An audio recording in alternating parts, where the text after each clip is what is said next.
everybody has a deep sense of I is somewhere. There is an identity somewhere down where you feel there's something very precious in here somewhere, and you can feel that. Now, with people who are identified with the mind, this precious beingness, let's put it like that, this precious feeling of simple aliveness, of beingness, gets mixed up in form. It gets mixed up with a story. This is the story of me. And then the beingness, one way of putting it, gets diluted because it flows into every thought form. There's a self in every thought. And then you can only perceive yourself through a form. You think, this is me, this story is me, this opinion I have of myself is me, what other people tell me about myself is me, other people's opinion of me is me.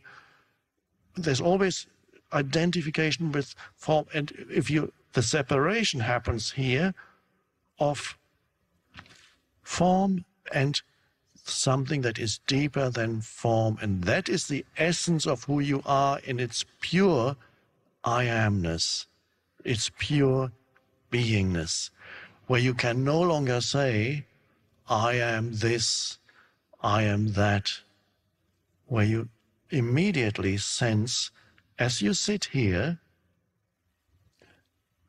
sense the presence that is the essence of who you are.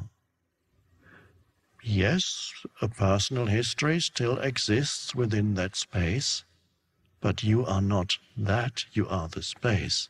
You are the presence. You are the consciousness that is timeless and formless. And whenever the mind subsides, and suddenly there is a space. And you haven't gone to sleep, you're awake. There's an alertness in that space. There's a stillness. Stillness is inseparable from that. Stillness is to be alert, to be awake, but not thinking. So you encounter increasingly in the dimension of inner space. So we have the two dimensions. You can see the two dimensions of the world when you look into space at night. When the sky is clear, well, there are probably too many lights in the city here.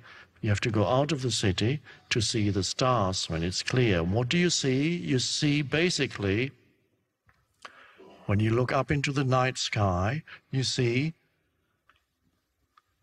stars and space. That's basically what you see.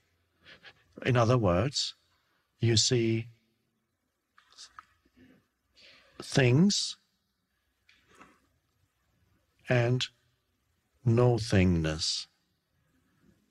All things existing in the space, the vastness of no thingness of the space itself. I'm using that analogy to describe a reality within yourself. Now, most humans in their normal dysfunctional state have forgotten, no longer know the dimension within them that is formless. They don't know themselves as the underlying presence. They only know themselves as the form, the continuously changing form, and therefore the form that never satisfies for long, the form that always leads to unease of not enough. It fluctuates, all the forms continuously, thoughts, objects, all forms continuously change. So when your entire sense of who you are is bound up with form, your life is not satisfying. It cannot be. It's frustrating. There's always some fear. There's hope, there's fear, there's dissatisfaction, there's unhappiness, frustration. anxiety. Oh, there's something missing. Yes, but what's missing, you can never find it where you're looking for it. Because when you look for what's missing in the future, you're looking to some form that you want to find and say, this is what was missing. So this is the object consciousness, which is the thinking mind. The object consciousness looks for objects. So people's minds are full of stuff, things, thoughts, forms. So they look for the one form that is finally going to make me happy. And they look for it as if you could look at it like this and find it. Where is it? Where is it? In the next moment. It's not here, so it must be in the next moment. So the not realizing that all along what you really had been looking for, that deep sense of rootedness, of being one with life, of deep inner peace, but aliveness at the same time, not peace that has gone to sleep, the peace that you have when you drink a few whiskeys, and the mind starts to slow down because it's not clear anymore, and you go. And of course, even that is a little bit of a relief from the torture, the daily torture of your normal mind. And you feel a little bit, that's why people drink, because it makes them feel a little better. Because you can't think that much anymore.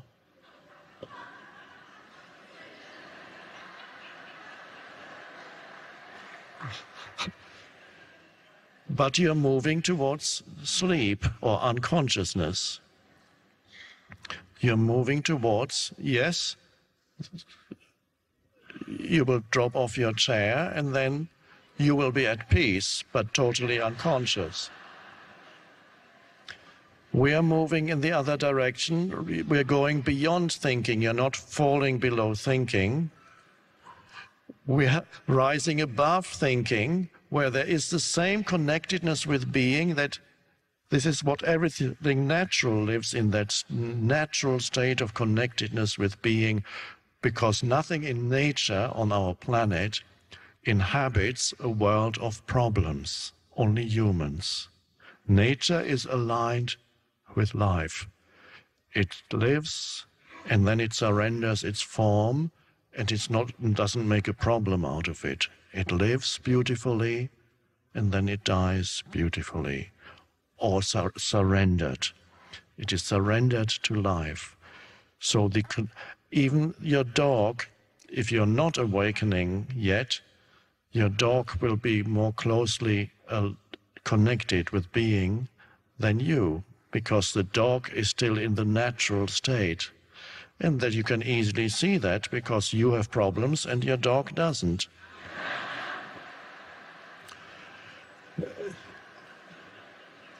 And while your happy moments are rare, your dog celebrates life continuously. You just watch the tail.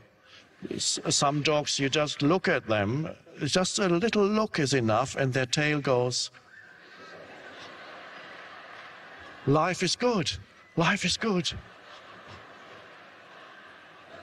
And they are not telling themselves a story why life is good. It's a direct realization. Now, this is a natural state. We lost that, so we can't go back to the natural state. We go, when we regain the lost state of connectedness with being, we enter, okay, what word shall we use? If it's not the natural state, it's the transcendent state for humans.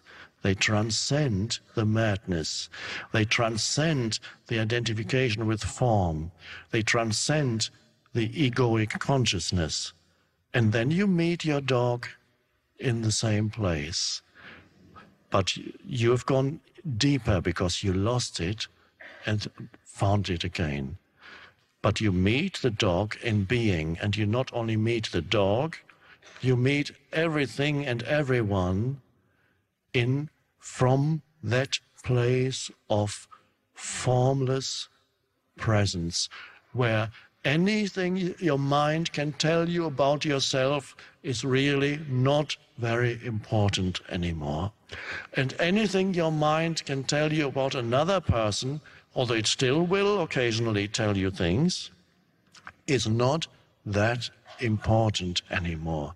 There is something that is deeper, more fundamental, infinitely more alive than the movement of thinking, which is fine for all practical things, no problem. But beyond that, it's insane. So use the mind for all practical things, it's wonderful. You cannot find yourself through it, and you cannot recognize another human being through it. You can only recognize yourself and the so-called other when you are rooted in the formless dimension.